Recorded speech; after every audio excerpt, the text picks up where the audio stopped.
Today I'm gonna be telling y'all my social media journey. I am the best shooter on TikTok. I'm the best shooter on TikTok. But you're the best shooter on TikTok. You might be someone inspiring to be a social media influencer. Maybe you went viral on the internet, but you're wondering, how do I become an influencer? Like, I had a viral moment, but how do I turn that into becoming an influencer and actually making a brand and actually be able to turn it into my job? I remember when I first had my first viral video and I was in this situation of like, I wish there was someone that just told me about their journey and how they turned their viral moment into becoming an influencer. So that's what I'm here to do. I'm about to give y'all the video I wish I had when I had my first viral moment and just hear someone's experience of how they became an influencer off of one viral moment. And also, I just want y'all to get to know me more. I want y'all to hear my story and how I've been able to turn this into my full-time job 5 years later. So I'm gonna take y'all back to the beginning, even like before social media. So right out of high school, the dream was always to play college basketball. My whole life, I worked hard to be a basketball player. I had a really good high school career. My senior year, I was actually ranked in the top 40 in my state, which was Michigan. I was the first homeschool yes, I was homeschooled. I actually graduated with Xavier Tillman, which is now on my Boston Celtics. Killing it, just won a world championship with the Celtics. Congratulations, Xavier. Being homeschooled though, you don't get a lot of looks. The competition, I'm not gonna lie, is not the same, but I was still doing very well. I was getting some NAIA, maybe some D2 looks, but nothing substantial. But when it was coming down to that choice, I had to look at 2 different schools and I was thinking about going to either one. When I was in this position though, I started training with this company. Very prestigious, famous basketball training organization. It's actually one of the top training organizations in the world. Time went on, I was training with them, I was getting better, and I met the owner of the company and he gave me an option to become a trainer for them if I decided not to go play college ball. I was always like a business mind. Like I always wanted to work. I always loved working. I always loved the thought of being a business owner. And I was kind of at this point with my basketball career where it's like, I could have played college if I wanted to. And I think I could have had a good college career, but I knew I wasn't going anywhere after that. Like I knew that was it. I was done after college. So I was like, you know what? I'm gonna take this leap of faith and I'm gonna go the training route. So I started working with this company. I got to work with multiple NBA players, college players. It was honestly a great experience. Got to meet a lot of people, got to learn a lot, and I did that for 4 years. But in doing this, I really got to see like the social media side, because like I said, this is a very famous basketball training organization. Y'all probably know who they are. And I would make videos for them, and they all had big followings and stuff in the training world, and I would make videos on my personal stuff, and it kind of got me interested in the training world. Not to mention, I was already like a YouTube kid. Like I watched Logan Paul, Jake Paul growing up, and I always thought it would be the coolest thing to be an influencer. Like it was always in the back of my mind. And then when I got into basketball training, it really just kind of opened my eyes. I was like, wow, you could really like do this social media thing. Like that's what they do every day. They go, they make basketball videos, training videos, and you know, that's a big part of their job. And I was really enjoying it. Anyway, fast forward a few years later, I was really liking the training thing. I was getting good, I was enjoying it, I was working with a lot of big names, whatever. And then COVID happened. I wasn't able to train people anymore. I wasn't able to, you know, honestly do what I loved for the last 3-4 years before that. I wasn't able to do it because of COVID. I couldn't be within 6 feet of people. I was like, what am I gonna do? So I made this like Instagram account, like this spam account, but it was for all of my clients that I had like training, and I would go live every day and I would like teach a workout on the live stream. So all my clients would hop on that stream and watch like me train them through the stream. Honestly, lucky genius, because that's what everybody does. But you know, it was weird. It was weird times. So I would do that for an hour a day, train literally all my clients, and then I'd be done. And so in this time, I'm like, man, what am I gonna do? But when all of this was happening, that's when TikTok really started popping off and everyone started making TikTok videos. So I'm like, you know what? I'm gonna use this time of not really working and I'm gonna see if I can become famous on the internet. I remember saying this to someone, I don't remember who I said this. So I had no idea what to post, what to do, what I wanted to be known for, what niche I wanted to be in. My literally only strategy for this was post anything I thought of. So I was posting dance videos, comedy videos, Christian videos. If y'all don't know, I'm a very firm believer in my faith. So I'd post those, I would post basketball stuff and all this stuff. I tried to stay away from basketball. That's actually a part of this, but I tried to stay away from it. But I was posting for like 5 months. I was posting like 3 times a day at least. And I had 200 followers. No video that I posted got over like 300 views. It was, I think I had a video hit 1,000 views one time and I was like, oh my gosh, like I'm famous. I remember people started kind of like making jokes, kind of laughing, like, oh, you still trying to be famous, like all that stuff. And I remember I met with my mentor, and he's like, Braxton, are you gonna continue this? And I was like, yeah, I got one more idea, and if it doesn't work, I'm gonna call it quits. And that idea was making a video saying I was the best shooter on TikTok. So I made the video, I shot a 3, turned around, told the camera I was the best shooter on TikTok, did it again, boom, boom, boom. I think I made like 6 shots in a row or something. And I made it, I really didn't think anything of it. I posted it, and the video blows up. It gets like 5 or 6 million views, and it becomes kind of like a trend in the basketball community. Like everyone starts using the audio and then just posting a video of them shooting 3s, or they do a duet with it and they shoot with me and make more shots than I made. It kind of becomes a trend. I mean, I think it had thousands of duets on it. And through this, I got up to like 80,000 followers, like from that one video. Anyway, I just kind of continued. I guess this is my niche. I'm a basketball influencer now, and so I started posting more videos, basically the same thing, just me saying I'm the best shooter on TikTok, and just doing the same thing but in different ways.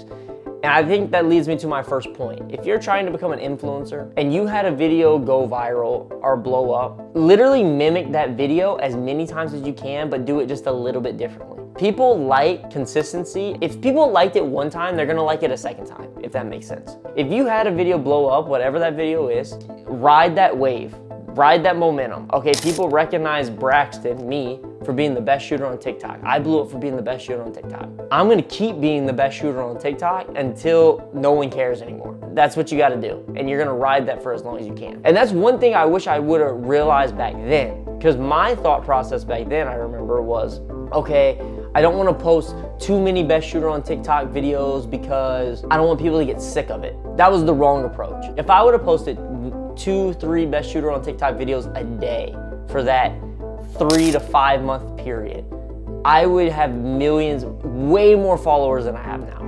But my mindset was, no, I don't want to do it too much. I don't want people to get sick of it, think it's a gimmick. No, it's a gimmick. Use it. Use whatever clout, whatever thing that blew up, use it. Use it to your advantage until it doesn't work anymore. Then you gotta switch. I got to around 80,000 followers, and then even before I blew up on social media, I had one of my friends ask me like, hey, a few months, there's this 3-on-3 tournament. Do you wanna play in it with us? And I was like, yeah, sure, I'll play in it. And I didn't realize I was like recognizable at this point. Like no one had come up to me in public and said anything. Maybe the people around me that knew that I was trying the social media thing, like knew like, oh shoot, he kind of blew up once. So I show up to this tournament and everyone's just staring at me. Like, it was weird. It was the first time, like, now it's normal, but back then, like, I'd never been like, just walked into a place and just felt eyes just always looking at me. And then some people came up and took a picture with me, and I remember I was with my friend Vernon, and I'm like, dang, I'm like, people really watch this. Like, this is crazy. And this tournament goes on. It was crazy. It was eye-opening to me because I was like, you know, I'm playing in this outdoor tournament. In every game of ours, people are just surrounding the court. Like, everyone there is just watching us play. And lo and behold, I figured out they were there to watch me because I had a following, even though, you know. But I don't know, it kind of activated something in me. And this is still when I was fresh out of hooping. Like, it was right when I was like college, you know, just decided not to go play college here. So I'm still in that real hoop mindset. And I remember I went off in this tournament. Like, I was going crazy. I was putting on a show for everybody. Anyway, we made it to the championship game. It was good. I filmed the whole thing. A lot of these videos went viral. So now it started growing from more, like, instead of just people either challenging me for being the best shooter on TikTok or like making fun of me, like they saw me actually play basketball and they're like, oh shoot, he's actually good. And so now it started building, I guess you say, more of a fan base. Like, it was like more like people believed that I was the best shooter on TikTok. So you either didn't believe or you believe. And that's gonna bring me to my second point. If you're trying to go viral on social media, the easiest and best way to do it is have some type of controversy. You want people to love you, yes, but you also want people to hate you. That's the best thing you can do, because you want people to feel something when they see you. They either you want them to be happy because they like you, or you want them to be mad because they hate you. But either or, they're gonna watch you. And that's something that like Andrew Tate like perfected. Like he had so many people that loved what he was saying and what he was doing, and then you had so many people that hated what he was doing, right? But either way, you watched it. And that's kind of like, I think, why I was able to capitalize on the best shooter on TikTok so much. Because, you know I don't really look the part. I am good at basketball, but I don't really look the part. So people were like, it was two boats. It was the people that loved it and it was like, yes, he's the best. And then there was the people that, no, he sucks, he's not that good, he was homeschooled. You know, it was like these two different crowds. And in the comments, they would just like fight about it. And I was like, okay, my numbers kept going up, so I didn't really care. Anyway, I kept with this best shooter on TikTok thing for a while. I got to around, I think 350,000 followers on TikTok. And I kept doing the best shooter on TikTok, but slowly, this was probably like 5 to 8 months down the road after my first initial blow up. I remember the views just started going down. I could tell it was getting to the point where people didn't care anymore. People were like, okay, you're the best shooter on TikTok, or okay, you're not the best shooter on TikTok. Like, people had either made up their mind that I was or I wasn't, and they didn't care. And this was like the first hard moment in my social media career. Like, this was a struggle. I never faced anything like this. It was like, it was a guarantee. If I posted a video, it was gonna go viral or it was gonna blow up. And now it wasn't. I didn't know how to change. I didn't know what to do. So I was kind of stuck in this rut for a long time. I never lost followers, but I wasn't gaining any followers. I was just kind of like regurgitating the same things I had been doing. And I remember this being a kind of a low point in my career. I'm like, what am I doing? I'm still not making money from this. So it's like, okay, do I quit? Like, you know, now I'm just spending all this time doing all of this and I'm not seeing anything for it. I'm not even getting the joy of, you know, gaining followers, whatever. But I didn't want to quit. So at the same point, the training company that I was working with kind of gave me an ultimatum. They said, hey, either you stay here and you be a trainer, or you leave and you be an influencer. And so I had a lot going on because I'm like, okay, my views aren't really doing well right now, and I'm not making money from it. And now I'm being faced with an ultimatum. I either quit training and just pursue this influencing thing, or I become a trainer and quit the influencing. So I was like, oh my gosh, what am I gonna do?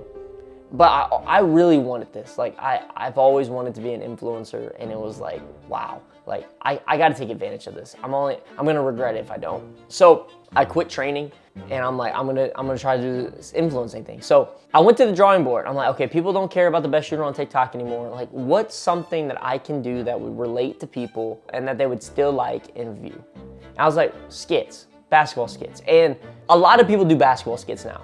But when I thought of basketball skits, no one was really doing them. They had a few people like doing them here and there, but like no one was making career off of like basketball skits. Like no one was really doing that. So I'm like, okay, I gotta learn how to act. I've never acted in front of the camera before. I've never played characters. I never constructed a skit before. I mean, I've, you know, done videos to sounds and stuff, but I've never really done any of this. So I remember it was literally the first basketball skit I ever made, blew up, and it was called Trash Kid. It was that one trash kid at pickup or something like that. And it was just about like, you know, he's terrible, he's bad, he's playing against a good player. I think he was like a 5-star. And the trash kid was cooking him, but it was like one of those situations. You've hooped before, and there's like that one person, okay, it's like you're not good, but for some reason you're good. You know what I'm saying? Like if you played in a real game, you would not play.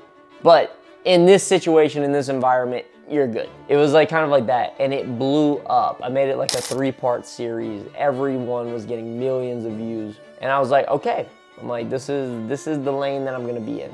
Also, my third point, this is when I also figured out what type of influencer and what type of reputation I wanted to have. So when I was the best shooter on TikTok, my reputation was cocky, arrogant, I'm the best, I'm better than you. That's who people thought I was. And so when they meet me in person, it was like a challenging, like I challenge you type of vibe. It was always like, I'm better than you. I want to challenge you. I want to play you one-on-one. I want to have a shooting contest against you.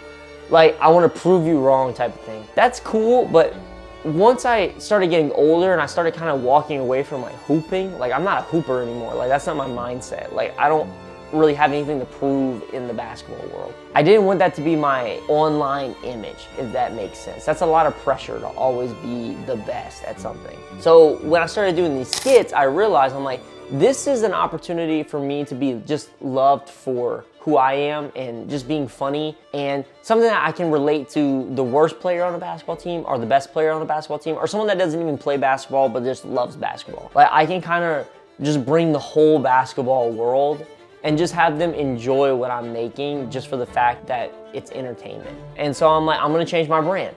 So instead of being the challenging, cocky guy, I'm gonna be the loving, funny basketball influencer.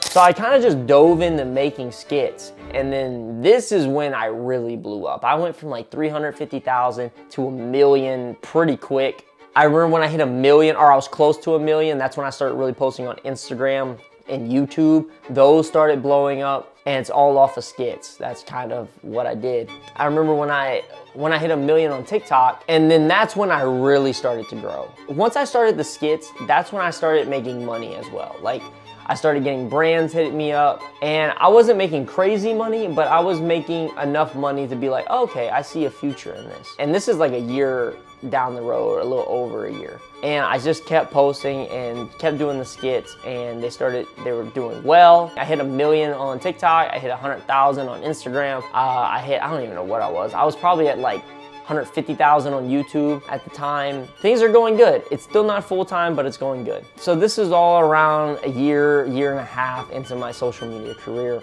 And I was doing this till about like 2 years into my social media career. It was like a side job. I was still doing training. I was doing like my personal training business. Like I left the company, I brought all my clients with me, and I'm still training them. So I'm doing these two things for like a year and a half. And then 2.5 years ago, I remember having a thought. I had over 1 million followers on TikTok. I remember being like, I want to do so much more as far as like influencing. Like I want this to be my only thing, but I was like, if I'm training, I can't. If I'm trading my time for money as far as being a trainer, it's like I can't tap in and really be the best I can at influencing. I was kind of faced with another decision, kind of like I was a year and a half, 2 years prior, where it's like, okay, am I gonna give up my secure job and money and pursue this where it's not comfortable, I don't know where the next check's coming from, or am I just gonna stay in this comfortability? I was like, you know what? I have to be comfortable being uncomfortable, and that's gonna bring me to my fourth point. If you're gonna be a social media influencer, if you're gonna do this, you have to be comfortable being uncomfortable. You have to learn that if you're not comfortable doing something, it's probably what you need to do to grow and to be better and to get to that next level in this business, and that's always how it is. So I'm like, okay, so I quit training and I just went full-time social media. I didn't have a lot of guaranteed money. I mean, I was making from, Shorts started paying on YouTube, so I was making money from that. TikTok was paying from views, but it wasn't anything crazy. And then whatever brand deals I had come in, and that's how I was making money at the time. And then also I was making money through affiliate links. So like Jersey Frost was a company I worked with, Underdog was a company I worked with, and I was making like affiliate sales if people bought something using my code. So that's the only way I was making money. This is 2.5 years in the social media. And I'll just be honest, I was probably, because I know people are always curious how much money people were making, but at this point in my career, I was probably only making like 30,000 maybe a year from social media. So I wasn't making much at all, but I'm like, you know what, I'm gonna go in. I'm gonna go all in. I started doing this, I found a manager, and we started working together, and I really started locking in on content, trying to make the best content possible. And guys, I will tell you, that was the best decision I ever made, just to lock in and focus on this. Finding a manager, locking in, focusing on what my audience wants, focusing on the content, making sure the content as good as I can possibly make it. And over that next 2 years, I don't even know honestly when it happened. It was just like, I guess it was that decision to quit everything else I had going on outside of social media and just focus on social media. It started like, it was like a snowball. It just started tumbling and getting bigger and bigger and bigger and bigger. And it's not even like I was necessarily doing anything new. It was just, I was focusing on making it the best I could and capitalizing it on it the best I could. And it kept growing. So my fifth point is once you get to a place, or even before you get to a place, honestly, like if you still live with your parents and you're at a place where, you know, it's not like you have to provide a certain amount of money, you know, it's for your family or anything like that, go all in. You have to go all in. If you want to be an influencer, you have to go all in. You can't beat around the bush. You can't try to do something else. You can't hold on to something over here and try to reach a finish line over here. Like, it's not gonna work. Like, you have to let go to reach that finish line. Go all in. And when I went all in, I mean, that's when I was able to make it full time. I started getting big brands hitting me up. I started making a ton of brand deals. I started making a lot more from AdSense. I started making a lot more from TikTok. And the only thing was changed is that I just locked in and I focused on the content. I didn't have my mind going in so many different directions. So that leads me to now. 5 years later, we have almost 2 million followers. We have 1.9 million on TikTok. We have 630,000 on Instagram, and we have almost 1 million on YouTube. And that leads me into what I'm doing now and where I'm at now. And I will just tell y'all where I'm at. So I'm in a season where I want to make it to that next level. I've been successful. I'm definitely comfortable with the life I've built. I'm very blessed, but I want to make that next level, that next jump. And I'm sure, you know, if you watch content, you kind of know where the levels are from what you see, but I want to make that next jump. So that's what I've been trying to figure out. So I want to lock into the long form content, hence why I'm making this video. I want to build more of a relationship with my audience, hence why I'm making this video as well. You guys get to hear my story and what I've done and what I've been through to get to where I'm at. So y'all get to know me now. I want to build brands. Like, I want to use my influence to actually build a company, to build a brand, to build something that is substantial, to build something that brings value to your life. And that's what I've been working on behind the scenes, and y'all will hear about very soon, actually. So long form, building my own personal brand, and then just keep doing what I'm doing. I mean, I love making TikToks. I love making short form videos. It's honestly a blessing to me, and it's a passion of mine. Like, I love waking up every morning and being like, what can I create today? And what will people love to see today? I love that I get to use the game of basketball. God's blessed me with the ability to use the game that I grew up playing and loving and wanting to be an NBA player. And I didn't make it to the NBA, but I still get to build a career around basketball, and I get to be creative with it. And it's such a blessing. So yeah, that's my story. Those are my points. If you're kind of in that same boat, just, you know, ride the wave once you pop off. And then the last thing I will say, if you want to be a social media influencer, if you want this to be your job, you have to be prepared to make social media your full-time job for at least 3 years before expecting to see financial gain.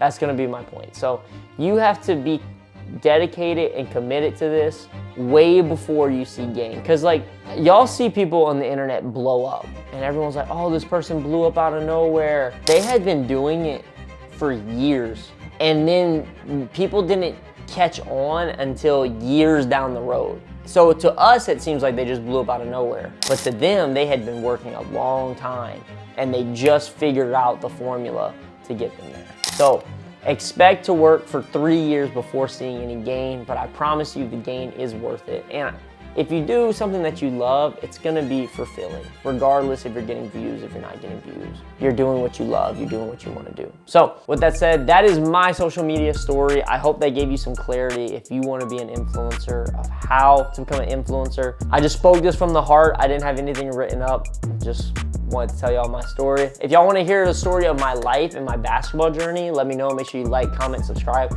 on this video, and I will make that. But love you guys. I'll see y'all in the next one. Peace.